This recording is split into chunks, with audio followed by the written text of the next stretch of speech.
Hey guys, in this video I will show you how you can fix Discord update failed loop. So without further ado, let's get started. So the first thing what I suggest you to do here is to restart your computer and then run Discord as admin. You just need to go to Discord shortcut, right click on it and then run as admin, and then you need to look if the problem persists or not. And if the problem persists, then another thing that I suggest you to do here is to rename update file. And to do so, completely close Discord from your system tray task manager. There should be no tasks related to Discord. And then you need to just hit search. Then you need to go to and write run. And then here you just need to write % local app data %. Press OK.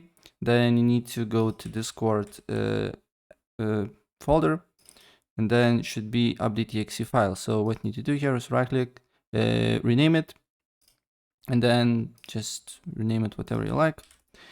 And after that, just run Discord and your update file should be new one.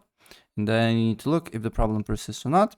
And if the problem persists, what I suggest you to do here is to clean cache folder of Discord.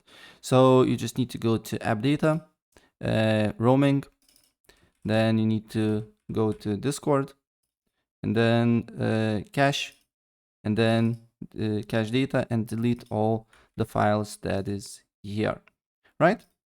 And so yeah, that's pretty much it. So if I help you out, please press like button and subscribe for more. Take care. Bye.